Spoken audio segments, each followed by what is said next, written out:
Good afternoon, this is Sarah, your imperfect carnivore in the UK. Now, this is a video that I really wanted to do, but really didn't want to do. I'm not going to show myself because I'm giving my hair a rest today, and I'm just not in the mood to show myself today because what I look like is really irrelevant to this topic. This thing I'm going to talk to you about right now is the reason I set up my channel. My channel is about health and it is about eventually weight loss, but mostly the war on meat. This isn't new news to some of you. Some of you may have already heard about this and some of you haven't. Other videos have been made on this. So I'm not new to this subject, but I've been wanting to do a video on this for a few months and I think it's now time. First of all, let me show you a lovely picture of my cat. She's cute, right? That's my cat. But I'll tell you what, that's the end of the cute. Actually, let's show you a picture of the first ever Sainsbury's supermarket in the UK. Let's have a look at that, because that is actually cute. Look at that. That was taken in London in 1869. You look at that and you think, no wonder people want to go over to London. London's not really like that anymore. Nothing is like that anymore. But we did have very cute, amazing things that have been now phased out. That's the first photo of the Sainsbury's supermarket that I'm going to be talking about right now. Now, the next photo I'm going to show you is what the current public perception of Sainsbury's is like. That is what the average person in the UK sees Sainsbury's like. Feed your family for a fiver. We are so interested in you. We are so interested in your life. Come to us and we'll help you put a meal together that has meat in it for a fiver. Very cute, right? But behind the scenes, there's an evil tone for Sainsbury's. I haven't been in there since I saw a video about this. I found out about this about maybe 4, 5, 6 months ago, and I haven't been back in there since. I won't even buy fuel from their fuel station because this perception of a cutesy family supermarket is long gone, in my opinion, and that's because of the future of food.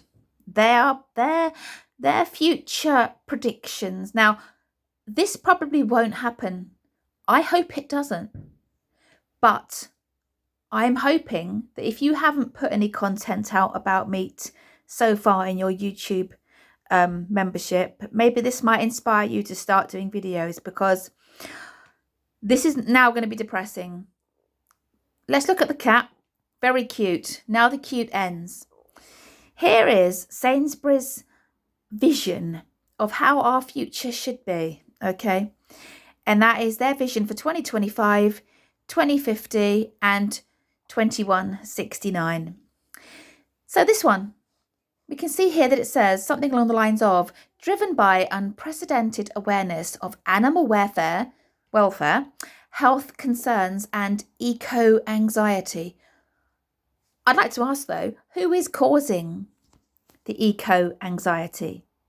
People didn't bring up eco-anxiety all by themselves. They've had it drummed into them by mainstream media, right? People just didn't become eco-anxious all by themselves, right? Who's causing that, I wonder? And what's the agenda behind that? I don't know. I don't want to say. More of us than ever could be putting the planet first when writing our shopping list. So a quarter of British people are predicted to be veggie in 2025. I disagree. I'm not even sure when this article was even written, but I disagree that it's going to be a quarter of people in 2025. I think they've already failed on that one, thank goodness. And half of us identify as flexitarians by 2025. Half of us. I think they've already failed on that too, but it is alarming. This article does get more alarming, by the way. So, table of contents, what they think was going to happen in 2025, 2050 and 2169. Okay, so scenario 2025. amongst a whole load of other words, and I am going to scan in on one particular thing in a minute, I can see there that it says root vegetables, seaweeds, hemp seeds. And then a bit further down on the left, it says something about the vegan meal has surpassed all the guidelines, but the husband secretly wants steak. But Julia has an app. Let's scan in on where Julia has her app, her food app, How to Feed the Family app. The app alerts her that the order has been placed at the supermarket. Julia goes to pickup point. Microgreens are lapping up the LED light and water dripping across the hydroponic shelving stack. Hydroponic shelving stack. Do you know why they're telling us about that? I think they already know that the soils across the globe are becoming depleted by monocropping, excessive vegan cropping. I'd like to do some vegan cropping. But the foods required to feed vegans are causing a lot of land to be depleted, and it will end up becoming desert. And as carnivores, we know the best way to sort out that land is to cover it in cow shit and bring it back to life. But they don't want us to know that. They want us to know they have a solution when we're out of soil. They're going to put all of our food on hydroponic shelving stacks. What is that? What the hell is hydroponic? So I've looked up what hydroponic actually means. A technique of growing plants using a water-based nutrient solution rather than soil, and can include an aggregate substrate or growing media, such as growing media. So instead of putting a load of cows on the ground, letting them poo everywhere and eating their steak and eating the vegetables that the fertile land has now created, we are having growing media, such as vermiculite, coconut coir, or perlite. So let's look that up then. So I looked up vermiculite, if that's how you pronounce it. Yum. There's vermiculite. That's nice. Then coconut coir. So bearing in mind, this is what they're going to be spraying on our foods. Okay, so they're going to try and grow these foods. I call them foods in inverted commas, by the way. They're going to try and grow these foods without soil. So they have to spray them with a growing media. Coconut coir is a fibre. Now, the fibre from coconut coir is with the stuff you get on the outside, the brown stuff that they use in floor mats, brushes, mattresses, rope, etc. They're going to spray your plants, fungus, whatever it is they want you to eat with that. And then perlite, more yumminess. There's a picture of perlite there for us to enjoy. So, according to scientists, the best thing we can do to reduce environmental impact is to follow a more plant-rich diet. Isn't that nice? So they've worked that out for us. Okay. Then, scenario 2050. Machinery there. You can see the machinery in that picture. It's here. It's used to grow meat in vats. Move it along the conveyor belt where meat is assembled with 3D printed technology. Isn't that nice? Printed technology. They're really thinking about us and the planet there. There's literally nothing that could go wrong with the planet or humans by eating 3D printed meat. I'm going to zoom in now on one of the sections. It says, so they're focusing on some family. They're trying to be cute. Talking about Julia.